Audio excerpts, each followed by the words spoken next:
پوچھا ہے جی اللہ تعالیٰ قرآن میں فرماتا ہے جب فرشتوں کو آدم کو سجدہ کرنے کا حکم دیا گیا تو ابلیس یعنی شیطان بھی وہاں موجود تھا اور اس نے سجدے سے انکار کر دیا۔ ابلیس جو کہ ایک جن تھا، کیا اس کا مقام فرشتوں کے برابر تھا اور کیا وہ فرشتوں کے ساتھ اللہ تعالیٰ کی بارگاہ میں موجود ہوتا تھا؟ قرآن اس کی ڈیٹیل میں نہیں جاتا، لیکن کیا کوئی مستقل احادیث ہیں جو اس پس منظر کو ڈیٹیل میں بتاتی ہوں؟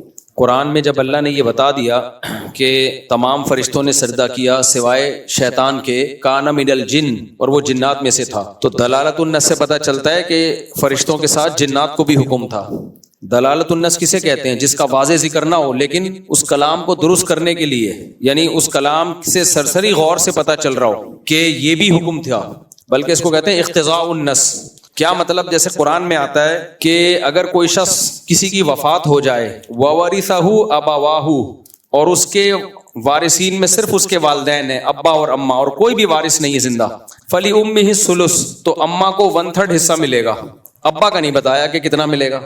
اب کوئی کیا جس مفتی سے بھی پوچھو کہ اگر کوئی شخص کی وفات ہو گئی، اس کے وارثوں میں نہ بیوی ہے نہ بچے ہیں، صرف ایک ابا اور ایک اماں ہیں، تو سارے مفتی کہتے ہیں کہ 1/3 اماں کا اور 2/3 ابا کا، 33% اماں کا، 66% ابا کا، حالانکہ ابا کا تو قرآن میں 66% کہیں بھی نہیں لکھا ہوا۔ تو ہم کیا کہیں گے کہ قرآن کہہ رہا ہے صرف ابا اور اماں وارث ہیں، تو وارث کو ملتا ہے یا نہیں ملتا؟ ملتا ہے۔ اس سے پتہ چل گیا ابا کو ملے گا لازمی، ابا کو قرآن وارث کہہ رہا ہے، اور یہ بھی کہہ رہا ہے صرف یہ دونوں ہی وارث ہیں، اماں اور ابا۔ اس سے یہ بھی پتہ چل گیا کہ کوئی تیسرے کو نہیں ملے گا۔ پھر قرآن نے کہہ دیا اماں کو 1/3 ملے گا، تو جب 1/3 اماں کو ملے گا تو جو باقی بچے گا وہ ابا کے علاوہ کسی کو اس لیے نہیں ملے گا کہ قرآن ان کو وارث ہی نہیں مان رہا، اور سارا ابا ہی کو اکیلے کو اس لیے ملے گا کہ دوسرا وارث صرف ابا ہی ہے، تو وہ سارا کتنا رہتا ہے؟ 66%۔ تو اس کو کہتے ہیں اقتضاء النص، یعنی کلام کو درست ماننے کے لیے ہمارے پاس اب کوئی آپشن ہی نہیں ہے کہ ہم یہ فرض کریں کہ ابا کا 2/3 ہے، ورنہ قرآن کا کلام ہی کیا ہو جائے گا؟ غلط ہو جائے گا۔ مثال کے طور پر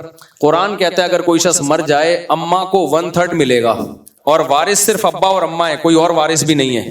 ہم اگر ابا کو 1/3 دیں، 1/3 سے زیادہ نہ دیں، تو اس کا مطلب کیا ہوا کہ پھر باقی آپ کسی اور کو دیں گے، تو یہ وَوَرِثَهُ أَبَوَاهُ کا لفظ ہی غلط ہو جائے گا۔ قرآن کہہ رہے وارث یہ دونوں، آپ کسی اور کو وارث کیوں بنا رہے ہو؟ ابا کو اگر ہم 2/3 سے زیادہ دیں تو قرآن کی یہ بات غلط ہو جائے گی کہ اماں کا 1/3، کیونکہ ابا کو 2/3 سے زیادہ دیں گے تو اماں کا 1/3 سے کم کرنا پڑے گا۔ تو یہ سب قرآن کی آیت کو یعنی ٹھیک قرار دینے کے لیے ہمارے پاس یہی آپشن بچتا ہے کہ ابا کو 2/3 دینا پڑے گا، اور اسی وجہ سے قرآن نے الگ سے ابا کا تذکرہ ہی نہیں کیا کہ کامن سینس استعمال کر لو تم لوگ، ٹھیک ہے نا۔ قرآن جب فقہی مسائل بیان کرتا ہے تو بہت شارٹ میں بیان کرتا ہے، جب نصیحت کی باتیں کرتا ہے تو بہت لمبی بات ہوتی ہے، کیونکہ نصیحت میں ڈیٹیل ہوتی ہے، نصیحت میں شارٹ کلام نہیں چلتا۔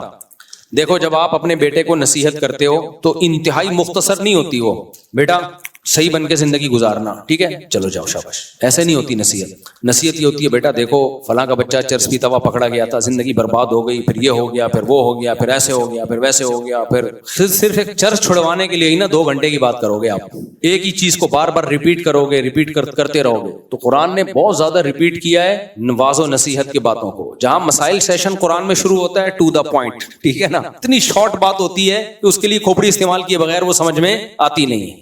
تو اور عجیب، اس وراثت کے احکام تو بہت ہی شارٹ بیان کیے ہیں قرآن نے۔ اب آپ یہ دیکھو قرآن کہتا ہے کہ اگر کسی شخص کے ایک بیٹی ہو اور کوئی وارث نہ ہو، یعنی بھائی بیٹا نہ ہو، فَلَهَا النِّصْفُ، تو بیٹی کو کتنا ملے گا؟ آدھا۔ اور قرآن کہہ رہا ہے اگر کسی شخص کے 2 سے زیادہ بیٹیاں ہوں، وَإِن كُنَّ نِسَاءً فَوْقَ اثْنَتَيْنِ، 2 سے زیادہ بیٹیاں ہوں تو فَلَهُنَّ ثُلُثَ مَا تَرَكْ، تو 2/3 ملے گا بیٹیوں کو۔ 2 کا تذکرہ ہی نہیں ہے، ٹھیک ہے نا، کہ 2 ہو تو کتنا ملے گا؟ آپ لوگ کی سمجھ میں نہیں، رہنے دو۔ قرآن کہہ رہا ہے بیٹا اگر نہیں ہے نا کسی کا، صرف بیٹیاں ہی بیٹیاں ہیں، تو اگر ایک بیٹی ہے تو آدھی وراثت، 2 سے زیادہ ہیں تو 2/3، 2 ہیں کتنی ہے نہیں قرآن بیان کر رہا، تاکہ لوگ فقہا سے مسئلے پوچھیں، تاکہ پتہ چلے کہ یہ قرآن کی ڈیپ میں کچھ لوگ جائیں گے جو مسائل نکالیں گے۔ اور قرآن نے یہ بات کہاں کہی ہے؟ وَأَنزَلْنَا إِلَيْكَ الذِّكْرَ لِتُبَيِّنَ لِلنَّاسِ مَا نُزِّلَ إِلَيْهِمْ وَلَعَلَّهُمْ يَتَفَكَّرُونَ، ہم نے اس قرآن کو نازل کیا تاکہ آپ ایکسپلین کریں اور اس کے بعد یہ غور و فکر کریں اس میں۔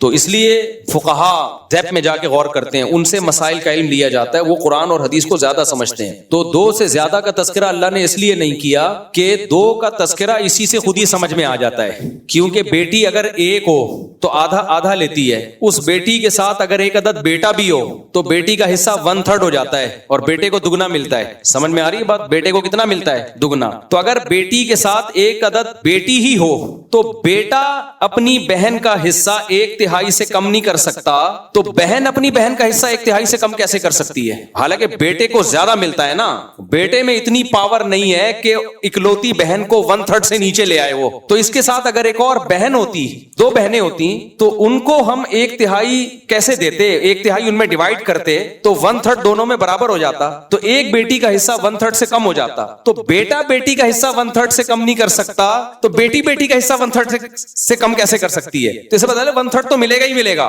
تو 2 بیٹیوں کو جب 1/3 دیں گے تو کتنا بن جائے گا؟ 2/3. اس لیے قرآن نے کہا کہ یہ کامن سینس استعمال کرو. تو فقہاء نے استعمال کی, انہوں نے کہا بیٹی اگر ایک ہو تو 1/3, 2 ہو تو 2/3, 2 سے زیادہ ہو تو قرآن نے ویسے ہی بیان کر دیا.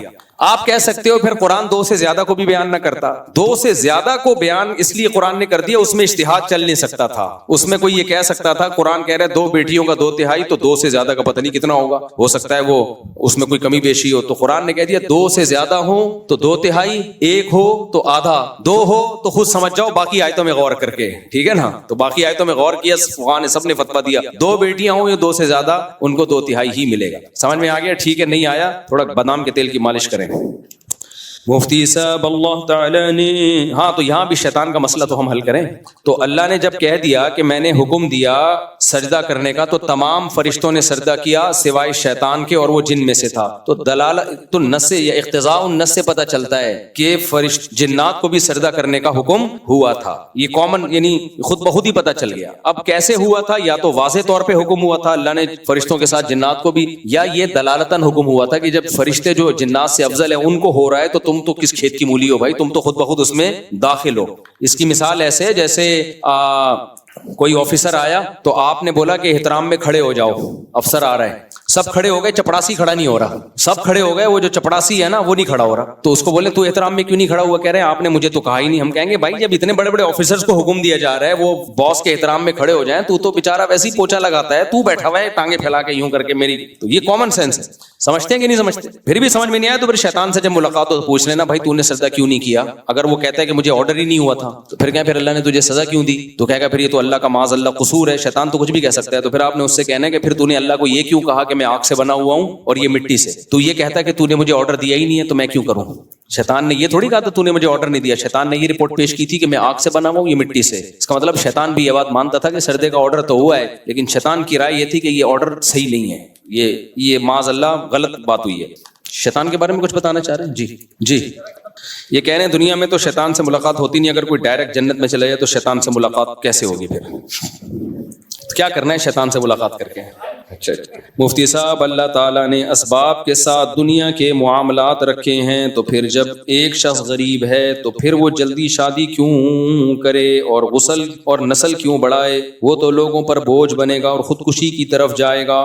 بالکل درست بات کی, فی نفسی ہی درست بات کی ہے کہ جب اللہ نے اسباب کا حکم دیا ہے تو جب غریب آدمی شادی کرے گا یا بچے پیدا کرے گا تو اسباب یہ کہتے ہیں کہ خرچہ دگنا ہو جائے گا, پھر بچے آتے چلے جائیں گے, ان کا بھی خرچہ, تو پیسے ہیں نہیں تو اسباب کی دنیا میں مسئلہ ہوگا. اس کا جواب آج کا پورا بیان ہے کہ عقل استعمال کی جائے گی وہاں جہاں شریعت نے اجازت دی ہے. جہاں شریعت نے کہیں آرڈر آ جائے تو پھر اس سے آگے عقل کا استعمال کرنا یہ عقل کا غیر ضروری استعمال ہے. یہ تو اس کا جواب ہو گیا شریعت کی روشنی میں. دوسرا جواب ہو گیا عقل ہی کی روشنی میں, ہم اس سے یہ جواب لیتے ہیں. دیکھو یہاں اگر آپ عقل استعمال کرتے بھی ہو تو عقل کے 2 طریقے ہوتے ہیں استعمال کرنے کے. ایک ہے صحیح طریقہ, ایک ہے غلط طریقہ. صحیح طریقہ وہ ہے جو وحی کی روشنی میں ہو, جس سے انسان کی عقل سیدھی راہ دکھاتی ہے. غلط طریقہ وہ ہے کہ خواہشات کو سامنے رکھ کے آپ عقل استعمال کرو. ایک چرسی جب چرس پیتا ہے وہ بھی عقل استعمال کرتا ہے خواہشات کو سامنے رکھ کے کہ یار پینے تو مزہ آئے گا, دیکھیں گے بعد میں توبہ کر لیں گے یا علاج کر لیں گے. یہ عقل کا صحیح استعمال نہیں ہے, بلکہ یہ وہ عقل ہے جو خواہشات سے مغلوب ہے. جو عقل خواہش سے مغلوب نہیں ہوتی وہ کہے کہ بھائی یہ چرس بری چیز ہے, مزہ ہے 2 منٹ کا اور یہ اس کا چسکا لگے گا, بعد میں چھوڑنا بہت مشکل ہو جائے گا. تو ایسے ہی جو ملحد ایتھیس لوگ ہیں وہ یہاں بھی عقل کا غلط استعمال کرتے ہیں. وہ کہتے ہیں کہ جب شادی ہو جائے گی تو ابھی پیسے تو ہیں نہیں, پھر بچہ ہو جائے گا تو پیسے تو ہیں نہیں. بات یہ ہے کہ پیسہ ایک ایسی چیز ہے جس کے بارے میں یقینی طور پر بتانا کہ کب کون سے اسباب پیسے کے آپ میں پیدا ہوں گے, کب نہیں ہوں گے, یہ عقلی طور پر ممکن ہی نہیں ہے. کیونکہ روز روز نئے نئے اسباب پیدا ہوتے ہیں اور نئے نئے اسباب اور پرانے اسباب فنا ہوتے ہیں. وسائل جو ہے نا, وسائل, اس کی کوئی اسپیسیفک کیلکولیشن ہو ہی نہیں سکتی کسی بھی دور میں. دنیا میں کتنے وسائل ہیں ہمارے پاس, کوئی کیلکولیٹ کر کے بتا سکتا ہے؟ اور اگر کیلکولیٹ کر لیے تو موجودہ ہے نا, ہو سکتا ہے کل کوئی نئے وسائل دریافت ہو جائیں. تو یہ ایک ایسی چیز ہے, تبھی علماء کہتے ہیں جس کے ہاتھوں میں کمانے کی طاقت اور پاؤں میں چلنے کی طاقت ہو وہ مالدار ہے. کیونکہ پیسے نہیں ہے لیکن کما سکتا ہے, وہ کل دہاڑی لگ جائے اس کی, کل کوئی جاب لگ جائے. کچھ بھی نہیں آتا, یوٹیوب پہ کھانے پکانے کی ترکیبیں بنا کے ڈالنا, کچھ بھی نہیں آتا, یوٹیوب پہ گالیاں دینا شروع کر دیں, چینل بوسٹ کر جائے گا اس کا. آپ یہ بلاگر کو دیکھو نا, ٹھش پش کرتے رہتے ہیں, پھینکتے رہتے ہیں, اور ملینز میں چینل ان کے, میں لیٹرین میں بیٹھا ہوا ہوں, واش روم میں بیٹھا ہوا ہوں, قبض ہو گیا مجھے, لوٹا لے کر آؤ. ایسا چلے گا آپ بھول جاؤ گے. 10 سال پہلے کوئی بتا سکتا تھا کہ یہ بھی کوئی پیسہ کمانے کا طریقہ ہوگا؟ میں واش روم میں بیٹھا ہوا ہوں, کوئی بتا سکتا تھا؟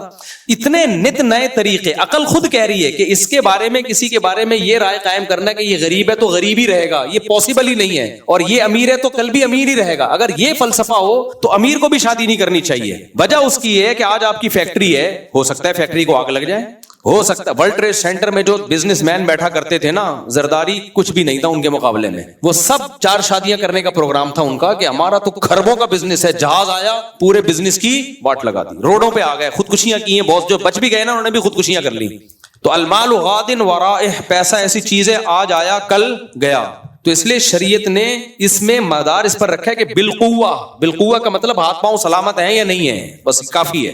سمجھ میں آ رہی ہے بات کہ نہیں آ رہی؟ اور دوسری بات, عقل کیا کہتی ہے؟ آپ غریب ہیں تو کیا دنیا کے سب سے غریب آپ ہی ہیں؟ یہ تو عقل کہتی ہے کہ آپ غریب ہیں تو ڈیفنس کی لڑکی سے شادی نہ کریں, لیکن یہ نہیں کہتی کہ آپ غریب ہیں تو اپنے سے بھی زیادہ غریب سے شادی نہ کریں. کیونکہ اگر آپ کی آمدن فار ایگزامپل 10,000 ہے, بہت ہی غریب کی ہوگی نا, تو ایسے لوگ بھی آپ کو مارکیٹ میں مل جائیں گے جن کے باپ, جن کی آمدن 5,000 ہے اور اس میں 6 بیٹیاں پال رہے ہیں وہ. تو اس کے حساب سے 10 والا کیا ہے, غریب ہے مالدار ہے؟ مالدار ہے. کیونکہ امیر اور غریب کی کوئی اسپیسیفک ڈیفینیشن نہیں ہے, یہ امور اضافیہ ہوتے ہیں. امور اضافیہ کا مطلب یہ ہوتا ہے کہ ہم اس میں ایک دوسرے سے کمپیئر کر کے کہتے ہیں کہ یہ امیر ہے اور یہ کیا ہے, غریب ہے. مثال کے طور پر دیکھو, ایک آدمی کو کسی گاؤں سے آیا اور کراچی میں چوکی داری کی نوکری مل گئی اس کو, کسی گلی میں چوکیدار لگ گیا. وہ گاؤں فون کر کر کے خوشی سے بتاتا ہے میں باروزگار ہو گیا ہوں, میرا روزگار لگ گیا ہے کراچی میں, مجھے گلی میں چوکیدار کی نوکری مل گئی ہے, میری شادی کراؤ. گاؤں والے ڈھول بجاتے ہوئے آتے ہیں اور سب لوگ اپنی بیٹیاں پیش کر رہے ہوتے ہیں, یار یہ لڑکا منڈا کراچی میں اس کی جاب لگ گئی, ہماری بیٹی لو. وہ کہہ رہے ہماری بیٹی لو. کیا مطلب؟ ان کے لحاظ سے وہ مالدار ہے. سمجھ میں آ رہی ہے بات کہ نہیں آ رہی؟ وہ آپ کو غریب لگ رہا ہے, اگر وہ غریب ہوتا تو غربت پہ مٹھائیاں تھوڑی بانٹ رہا ہوتا اور اس کے رشتے تھوڑی آ رہے ہوتے. لین لگتی ہے کراچی سے. جب یہ کراچی سے جو مزدور پیشہ لوگ گاؤں دیہاتوں میں جاتے ہیں نا, یہ بوٹ پالش کرتے ہیں, کپڑوں کو استری کرتے ہیں, آنکھوں میں سرما لگاتے ہیں, اور بسوں سے ایسے تیار ہو کے نہا دھو کے گاؤں میں ایسے جا رہے ہوتے ہیں جیسے $6 ملین مین. انگلش فلم آیا کرتی تھی بچپن میں, $6 ملین مین, اس کے کروڑ پتی آدمی تھا وہ. تو ایسے لگتا ہے کہ اگلے الیکشن میں اب گاؤں میں یہی جیت جائے. ایسے آتے ہیں اور گھر میں جا کے 50 کا نوٹ نکالتے ہیں. حقیقت ہے ان کے لحاظ سے یہ کیا ہے, بہت امیر ہے. تو وہ ایسے, ہمارے لحاظ سے وہ غریب ہے تو وہ اپنے جیسے غریبوں میں شادی کرے, وہ ان کو امیر ہی سمجھے گی ان کی بیوی ان کو. کیونکہ شادی جہاں خاندان انسانوں میں ہی ہوتی ہے نا, تو انسانوں میں آپ جیسے اور بھی بہت سارے انسان ہیں. آپ اگر ٹماٹر بیچتے ہو تو ایسے لوگ بھی ملیں گے جن کو ٹماٹر بیچنے کی طاقت بھی نہیں ہے, ایسی لڑکیاں بھی مل جائیں گی آپ کو. اور ڈیفنس والے کی نظر میں یہ کیا ہے, غریب ترین انسان ہے. یار یہ تو بیچارہ گلی میں چوکیداری کر رہا ہے, یہ تو ٹماٹر بیچ رہا ہے. سمجھ میں آ رہی ہے بات کہ نہیں آ رہی؟ ایک بات. آگے دوسری بات رہی بچوں کی. تو عقل یہ کہتی ہے کہ ابھی جیب میں پیسے نہیں ہیں, بچہ جب پیدا ہوگا تو کہاں سے کھلائیں گے. یہ وہ عقل ہے جو شہوت سے متاثر ہے, جو خدا کے مقابلے میں. جب وحی کے نور سے عقل آراستہ ہوتی ہے تو پھر عقل صحیح استعمال ہوتی ہے. عقل کہتی ہے بچہ پیدا ہوا, ماں کی چھاتیوں میں دودھ آیا.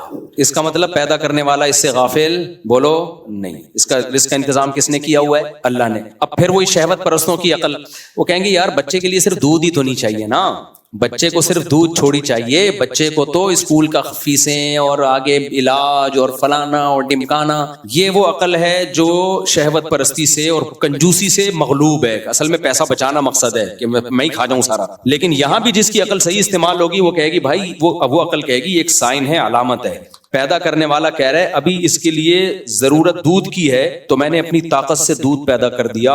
جو سب سے مشکل کام تھا وہ میں نے کر دیا, تو جو آسان ہے وہ نہیں کر سکتا میں. سب سے مشکل کام جو کسی کا باپ نہیں کر سکتا وہ دودھ پیدا کرنا ہے. بچوں کی اسکول کی فیسوں کا زکاتوں سے بھی انتظام ہو سکتا ہے, فری پھوکٹ کے اسکول بھی کھل جاتے ہیں, فری میں ٹیوشن بھی ٹیوٹر بھی مل جاتے ہیں, اور پہلی بات بہت سے بچوں کے لیے تعلیم ضروری بھی نہیں ہوتا. یہ بھی نالج ہے, حالانکہ یہ نہ 8ویں پاس ہے نہ 9ویں پاس ہے, 10ویں میرے سامنے گولڈ اور پیتل لا کے رکھو, میں نہیں فرق کر اب تک نہیں کر سکتا.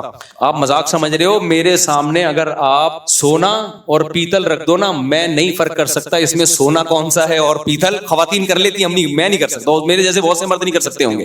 مجھے نہیں پتا چلتا یہ گولڈ ہے یا کیا ہے, جو ہم نے کبھی استعمال ہی نہیں کیا بھائی. اگر کبھی خریدا بھی گھر والوں کے لیے تو گھر والوں کو ہی دکھایا, تم دیکھ لو بھائی کیا ہے, ہمیں تو نہیں پتا بھائی کیا ہے. رسید کو دیکھ لیا, رسید پہ گولڈ لکھا ہوا ہے, بندہ قابل اعتماد ہے, ٹھیک ہے بھائی. لیکن ایک کچرا چننے والے کو گولڈ, پیتل, سلور, کاپر, یہ سب چیزوں میں فرق پتا ہوتا ہے. یہ بھی پتا ہوتا ہے اس یہ کاپر 1 نمبر خالص ہے, اس میں ملاوٹ ہے. ہو سکتا ہے کسی سائنٹسٹ کو نہ پتا چل رہا ہو. یہ جو پہلے زمانے کے حکیم بڑے ایکسپرٹ ہوا کرتے تھے, میڈیکل سائنس تھوڑی بڑی ہوتی, تجربے کر کر کے, نبضیں چیک کر کر کے علامتیں دیکھ کے اتنے ایکسپرٹ ہو جاتے تھے, سمجھ جاتے تھے اس کی شوگر بڑھی ہوئی ہے, یہ شوگر کم ہوئی ہوئی ہے. حالانکہ کوئی لیب نہیں تھی. پہلے زمانے میں بھی شوگر ہوتی تھی, حکیم کیسے علاج کرتے تھے, وہ اندازہ ہو رہا ہے اس کو یوں ہو رہا ہے, اس کو اندازہ ہو گیا اس کی شوگر بڑھی ہوئی ہے, اس کو کہا کہ اٹھک بیٹھک کر لے, لگاؤ ورزش کروائی, اس کا شوگر لیول کیا کر دیا, ڈاؤن. اصطلاحات نہیں تھی لیکن علاج تھے, علاج پہلے بھی ہوتے تھے. یہ روٹ کینال جو ہے نا, روٹ کینال فرعونیوں کا ہوا ہے, اس زمانے میں بھی روٹ کینال ہوتا تھا, حالانکہ روٹ کینال کا لفظ بھی نہیں تھا اس زمانے میں. تو علم کا مطلب صرف اسکول کالج نہیں ہوتا. میں اپنے دوستوں کو جانتا ہوں جنہیں جو پڑھتے ہی نہیں تھے, کمپیوٹر پہ بیٹھے ٹش پش کرتے کرتے ویب سائٹ ڈیزائنر بن گئے, لوگوں کو بڑی بڑی کمپنیوں کو ویب سائٹ بنا کے دے رہے ہیں اور کروڑوں پتی بن گئے. وہ بھی تو علم ہے, کوئی کمپیوٹر سائنس میں انہوں نے پڑھا بھی نہیں ہے, ڈپلوما بھی نہیں کیا. تو آپ کے بچے کے لیے تعلیم ضروری ہے, کتنی ضروری ہے یہ خدا کو پتا ہے. اللہ آپ کے بچے کو اسکول کے پیسے یا تو دے دے گا یا نہیں دے گا, اور بول دے گا نہیں دیے تو اس کا مطلب اس کے لیے نہیں دینا زیادہ ضروری تھا, دے دیتا تو یہ بیکار بن جاتا ہے انسان.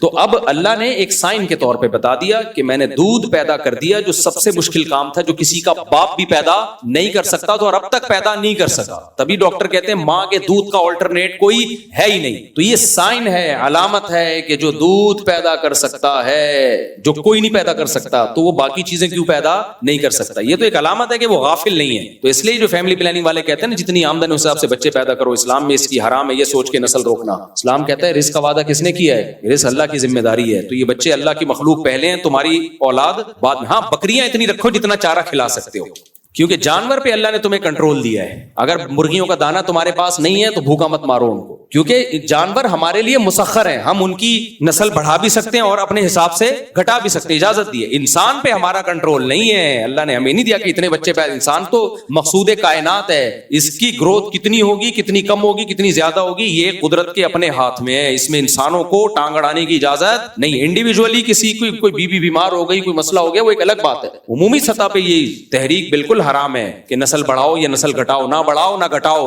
یہ کس کے ہاتھ میں ہے, اللہ کے ہاتھ میں. آپ کی آمدن ہے نہیں ہے, نسل روکنے کی آپ کو اجازت نہیں ہے, بلکہ یہ تو آپ کی انویسٹمنٹ ہے.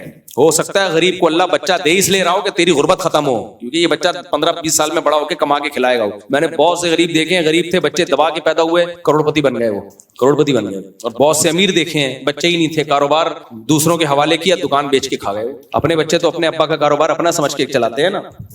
اچھا میرے بھائی, اللہ تعالیٰ قرآن میں فرماتا ہے جب فرشتوں کا قانون صحیح ہو گیا میرے بھائی, مفتی صاحب ناراض نہیں ہوئیے گا, مجھے لگتا ہے کہ آپ بھی عام نوجوانوں کی طرح ہی ہیں, زیادہ بزرگوں اور متقی معلوم نہیں ہوتے. آپ ہمیں جیسا علماء صلحاء ہوتے ہیں, یعنی آپ بھی نارمل لگتے ہیں, ہمیں کوئی بزرگ ٹائپ کی چیز نہیں لگتے. تو ہے, میں نے کب کہا ہے میں بزرگ ہوں بھائی, میں تو سادہ سا شادیوں والا انسان. میں تو خود لوگوں کو دوسروں سے بیعت کا مشورہ اسی وجہ سے دے رہا ہوتا ہوں, بھائی فیروز میمن صاحب سے بیعت ہو جاؤ, جا کے بیعت ہو جاؤ. یہ یہاں پر مولانا محمد احمد صاحب ہیں, ان سے بیعت ہو جاؤ. اور جامع رشید میں مفتی عبدالرحیم صاحب ہیں, مولانا قاسم صاحب ہیں, ان سے بیعت ہو جاؤ. دارالعلوم کرنگی میں حضرت مفتی عبدالرؤف صاحب ہیں اور دوسرے, ان سے بیعت ہو جاؤ. KPK میں حضرت پیر مختار الدین شاہ صاحب ہیں, بڑا زبردست سلسلہ, ان سے بیعت ہو جاؤ. تو ہم تو خود آپ کو مشورہ دے رہے ہیں اس سلسلے میں. جی ہاں, سوال کرنے کا مقصد ہے کہ آپ بزرگ بنو. ان کا مقصد یہ ہے, جنہوں نے بھی سوال کیا نا کہ آپ کیوں ایسے ہو, آپ بنو, آپ نیک بنو. تو کوشش کرتا ہوں انشاءاللہ کل سے. نصیحت تو سننی چاہیے نا, کوشش کریں گے انشاءاللہ. اچھا میرے بھائی, ایک صاحب اعتراض کر رہے تھے, آج کے کے دور میں موبائل میں ذخیرہ حدیث اور درجنوں تفاسیر مل جاتی ہیں, بہت علم موجود ہے, جبکہ پہلے تو ایک ایک حدیث سے حاصل ہوں گے, اتنا دور سفر کرنا ہوتا تھا, وسائل نہیں تھے. تو پھر تم نے یہ کیوں فرض کر لیا کہ ہمارا علم ائمہ اربعہ اور اسلاف سے زیادہ نہیں ہو سکتا؟ تو بہت یہ فرض نہیں, حقیقت ہے ہمارا علم ان سے زیادہ نہیں ہو سکتا. یہ کہتے ہیں آج کل تو گوگل پہ ساری حدیثیں مل جاتی ہیں, ائمہ کرام کو تو دور دور سفر کرنا پڑتا تھا, تو ائمہ کرام نے دور دور سفر کیا ہے اور سفر کر کے حدیثیں لی ہیں, سینوں میں محفوظ کی ہیں. آج ہم گوگل سے سرچ کر کے لیتے ہیں. ان کے علم میں اور ہمارے علم میں فرق یہ کہ ان کا علم مشاہدے پر مبنی تھا. انہیں جب کوئی حدیث پہنچتی تھی اپنی سند کے ساتھ پہنچتی تھی, اور ایک ایک دو دو سلسلوں کے ساتھ. جیسے امام حنیفہ کو کوئی حدیث پہنچے گی تو امام حنیفہ کیا حدیث میں بیان کریں گے کہ مجھے بیان کیا, جیسے ان کی جو مضبوط ترین سند ہے, مجھ سے بیان کیا حماد الکوفی نے, بہت بڑے کوفہ کے فقیہ ہیں. وہ کہیں گے مجھ سے بیان کیا ابراہیم نخعی نے, بہت بڑے تابعی ہیں, وہ بہت بڑے فقیہ ہیں جنہوں نے تابعین کو نمازیں پڑھتے ہوئے دیکھا. وہ کہیں گے مجھ سے علقمہ نے بیان کیا, وہ عبداللہ بن مسعود کے ساتھ پوری زندگی ان کی چپک کے گزری ہے, ٹھیک ہے نا, ساری زندگی اٹھنا بیٹھنا عبداللہ بن مسعود کے ساتھ رہا, اور عبداللہ بن مسعود سے وہ بیان کرتے ہیں, اور عبداللہ بن مسعود نبی کے ساتھ ساری زندگی چپک کے رہے ہیں. بالکل صحابہ کہتے ہیں ہم آپ کو گھر کا فرض سمجھتے تھے. تو یہ علم گوگل اس کے لیول کا ہو ہی نہیں سکتا. تو یہ بکواس ہے کہ ان چاروں امام اور یہ مجتہدین سے زیادہ ہمارا علم ہے, چونکہ ہم نے مکتبہ شاملہ اور مکتبہ التراث اور گوگل ہمارے پاس ہے. آپ کا سارا کتابوں کا بوجھ بھی آپ رکھ لو تو آپ کی مثال ایسے ہی ہے کمثل الحمار یحمل اسفارا. وہ تفقہ, وہ بصیرت, وہ تقوی اور مشاہدہ کا علم. جیسے کوئی حدیث صحابی بیان کر رہا ہے تو وہ ان کو دیکھ بھی رہے ہیں, نماز پڑھتے ہوئے دیکھ رہے ہیں, زکاتیں دیتے ہوئے دیکھ رہے ہیں, تو وہ علم کا. ہاں یہ ہر انسان سے ہو سکتا ہے کہ کوئی حدیث کسی تک نہ پہنچی ہو, تو یہ تو آج بھی ہو سکتا ہے. کتنی دفعہ آپ تحقیق کر رہے ہوتے, گوگل, مکتبہ شاملہ سب میں تلاش کر لیا, بعد میں پتا چلا یار یہ تو حدیث موجود ہے, ہماری نظر سے نہیں گزری. تو یہ ان کے ساتھ بھی ہو سکتا تھا, لیکن ان کے ساتھ اگر ہوا ہے ایسا تو ان کے شاگردوں نے کریکشن کر لی کہ یار ہمارے استاذ کو یہ حدیث نہیں پہنچی تھی, تو انہوں نے کریکشن کر لی اور وہ فقہ کا حصہ بن گئی. اور آج کریکشن بھی نہیں کرتے. اور سب سے بڑی بات یہ جو تفقہ اور بصیرت ان لوگوں میں تھی وہ تھوڑی آج ہو سکتی ہے. یہ خوب سمجھ لو, فقہ پہلے مدون ہوا ہے, حدیث بعد میں مدون ہوئی ہے. قرآن و سنت سے مسائل نکال کے کتابیں پہلے لکھی گئی ہیں اور حدیث کی کتابیں بعد میں لکھی گئی ہیں. تو اب اگر ہم ان لکھی ہوئی کتابوں ہی کے محتاج ہوتے تو اس کا مطلب اسلامی قانونی غلط مرتب ہو گیا تھا پہلے. تو یہ تو بات ہی الٹی ہو جائے گی کہ مطلب 200-300 سال تک تو مسلمان گھاس کھاتے رہے تھے, اس کے بعد حدیث مرتب ہوئی اور سیدھے اسلام پہ آئے. ایسا تھوڑی ہے بھائی, حدیث مرتب بعد میں ہوئی ہے. یہ تھوڑی کہ حدیث پہلے تھی نہیں, پہلے سندوں کے ساتھ سینہ بسینہ حدیث چلتی تھی, اسی کو روشنی میں انہوں نے مسائل نکال کے اخذ کر کے مرتب کر دیے, کیونکہ فقہ کو مرتب کرنے کی ضرورت پہلے زیادہ تھی اس لیے تھی کہ اسلامی لا تو فوراً چاہیے نا, اس کو پہلے مرتب کر لیا گیا. حدیثیں بعد میں پھر ریٹن فارم میں لائی گئیں, لیکن حدیثیں تھیں پہلے. امام حنیفہ اپنی سندوں سے, عبداللہ مبارک اپنی سندوں سے, سفیان ثوری اپنی سندوں سے, ابراہیم نخعی اپنی سندوں سے, حضرت عبداللہ بن عباس کے شاگرد تھے اکرمہ, مجاہد, یہ سارے, سعید ابن جبیر, یہ ساری. اور ان کے علم کیا تھے بھائی؟ سعید ابن جبیر عبداللہ بن عباس کو نمازیں پڑھتے ہوئے دیکھ رہے ہیں, فتوے دیتے ہوئے دیکھ رہے ہیں, طاؤس دیکھ رہے ہیں. یہ تو ان کے لیول کا ٹکر کا تو کوئی ہو ہی نہیں سکتا بھائی. مجھے ایک بات بتاؤ, آج ہمارے پاس کوئی شخص آ جائے جس نے 23 سال نبی کی زندگی میں کے ساتھ گزارے ہوں, نبی کے ساتھ جس نے 23 سال گزارے ہوں, 20 سال نبی کے پیچھے نمازیں پڑھی ہوں, جہاد کیا ہو, اور وہ ہمیں بتائے نبی نے ایسے نماز پڑھی, آپ ساری بخاری مسلم کو ایک طرف رکھ دو گے, آپ بولے گا بھائی سب کیا کر دو سائڈ پہ, یہ تو دیکھ کے آ رہا ہے. یہ کیا کر رہا ہے؟ دیکھ کے آ رہا ہے. اب کوئی ایسا بندہ آنا ممکن نہیں ہے اس لیے, لیکن یہ چاروں ائمہ انہوں نے جن سے علم حاصل کیا وہ سارے ایسے ہی بندے تھے, وہ سارے ایسے بندے تھے جنہوں نے صحابہ کو دیکھا, تابعین کو دیکھا, اس لیے ان کے ٹکر کا علم اب ہو نہیں سکتا, امپاسبل, یہ ممکن ہی نہیں ہے.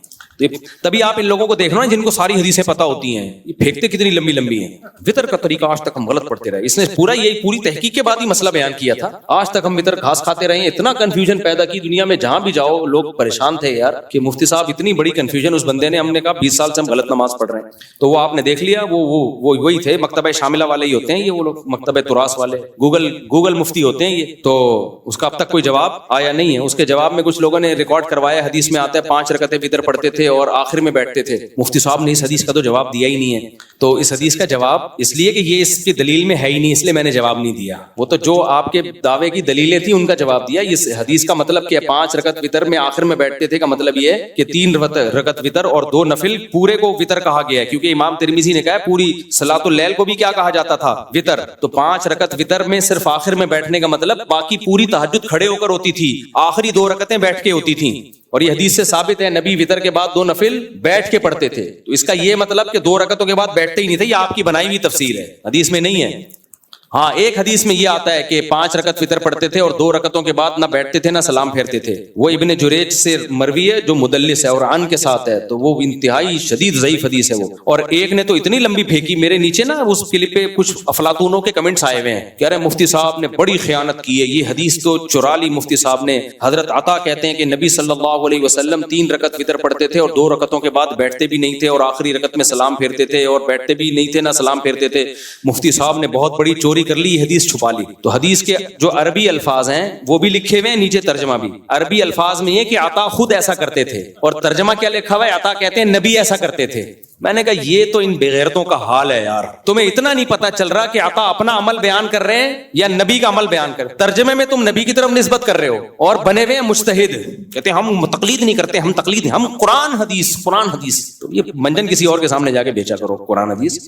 ترجمے ان کمبختوں نے غلط کیے ہوئے ہوتے ہیں, اور کئی جگہ یہ حدیث کوٹ کی ہے کہ حضرت عطا کہتے ہیں نبی یہ کیا کرتے تھے. کہاں کہتے ہیں حضرت عطا, کہاں لکھا ہوا ہے, میں دکھاؤ. کہتے ہیں یہ لکھا ہوا ہے نا کمبخت, یہ اردو میں لکھا ہوا ہے. حضرت عطا کیا اردو اسپیکنگ تھے, اردو میں بول کے گئے ہیں, تو وہ کہتے ہیں یہ عربی سے ترجمہ ہم نے کیا ہے. تو بھائی یہ ترجمہ غلط کیا ہے, حضرت عطا نے نبی کی طرف نسبت, ان کا اپنا اجتہاد تھا یہ. تو ہم حضرت عائشہ کے عمل کو لیتے ہیں, حضرت عائشہ نبی کی وتر کو زیادہ سمجھتی تھیں. حضرت عائشہ سے وتر کا وہی طریقہ ثابت ہے جس طرح سے حنفی پڑھتے ہیں, بالکل ایز اٹ از یہی طریقہ ثابت ہے, اور باقی تمام طریقوں کی نفی ہے سیدہ عائشہ سے. باقی ٹھیک ہے اختلافی مسئلہ ہے, تو اختلافی مسئلہ ہے تو ہم حضرت عائشہ کو فالو کر رہے ہیں, اور اس میں حدیث مرفوع بھی ہے, نبی کا عمل بھی ہے. اور عبداللہ بن عمر کا عمل یہ ہے کہ وہ 2 رکعت کے بعد سلام پھیرتے تھے. تو اس کے جوابات 2 رکعت کے بعد سلام پھیرنے نہیں پھیرنے ایک الگ ٹاپک ہے, میں اس پہ بھی میں انشاءاللہ ریکارڈ کرواؤں گا. لیکن وتر 3 پڑھنے ہیں تو 2 رکعت کے بعد آپ کو قاعدہ کرنا پڑے گا. ایک صاحب نے کہا کہ میں نے خود حرم میں وتر پڑھے, امام کعبہ نے تراویح کے بعد 3 وتر پڑھائے, 2 رکعت کے بعد قاعدہ نہیں کیا, ڈائریکٹ کھڑے ہو گئے. صاحب امام کعبہ تو غلط نہیں ہو سکتے.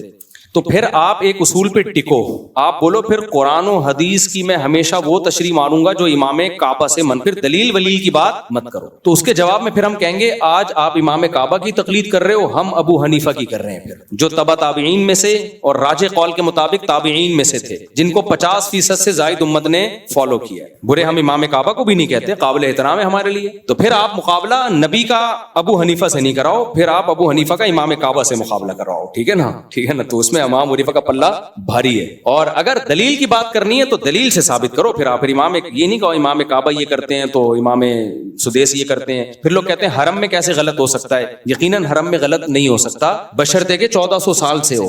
یہ نہیں ہو سکتا کہ حرم میں 1400 سال سے غلط نماز پڑھی جا رہی ہو. ہاں جس نماز میں اختلاف ہے, تو حنفیوں کی تو 700 سال حرم میں حکومت رہی ہے. 700 سال تو وہ حکومت رہی ہے جو پکی ڈھکی, اور اس سے پہلے بھی زیادہ تر حنفی ہی رہے ہیں. 700 سال تو وہ جو حنفی تھے دنیا میں, یعنی ان کی ایسا خلافت تھی کہ وہ غیر مسلموں کو جب فقہ کی کتابیں دی جاتی تھی نا, اسلامی قانون, تو فقہ حنفی ہی بتایا جاتا تھا ان کو.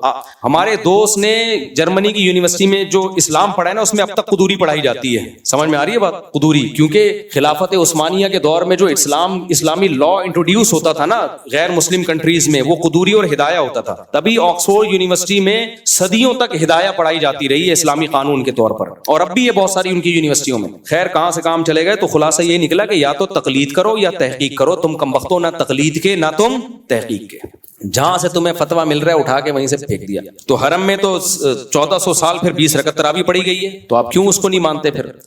اچھا میرے بھائی متزام, یہ سوال یہ کہ کوئی بھی نیاز کو کوئی بھی ہندو کو مسجد میں جانا جائز ہے اور بیان سن سکتا ہے. جی بالکل جائز, کیا مستحب ہے کہ اس کو مسجدوں میں لائیں اور بیان سنوائیں.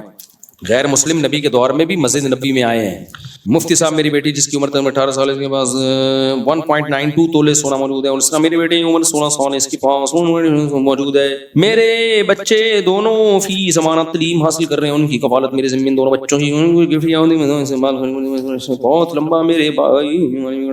دیکھو جو نابالغ بچے ہیں, بچی کی عمر 18 سال ہے, وہ تو بالغ ہے. اس کے جو گفٹ آئے یا اس کو جو سونا ملا اس کی زکوٰۃ بھی ہے, اور جو گفٹ ہے وہ اپنی مرضی سے جہاں جہاں استعمال کرے. اور بچے کی عمر بھی 16 سال ہے, وہ بھی بالغ ہو گیا. تو دونوں کے حکام وہی ہیں جو بڑوں کے حکام ہیں. سونے پہ زکوٰۃ بھی ہے, اور جو ان کو گفٹ ملیں گے وہ اپنی مرضی سے خرچ بھی کر سکتے ہیں. نابالغ بچے کے پاس جو مال ہے اس پہ زکوٰۃ بھی نہیں ہے, اور اس کو جو گفٹ ملے تو وہ استعمال بھی نہیں ہو سکتے. وہ بچے ہی کے مفاد میں استعمال کیے جائیں گے. وہ بچہ کسی اور کو گفٹ نہیں دے سکتا. اگر بچے کو آپ نے عادت ڈلوانی ہے گفٹ دینے کی, تو پھر جتنے ہی مالیت کا وہ گفٹ ہے بچے سے کہیں وہ اتنے کو فلاں کو دے دے. نیت یہ کر لیں ہماری طرف سے, اور اتنے پیسے بچے کو آپ دے دیں, یا اتنی کی کوئی دوسری چیز خرید کے دے دیں اس کو.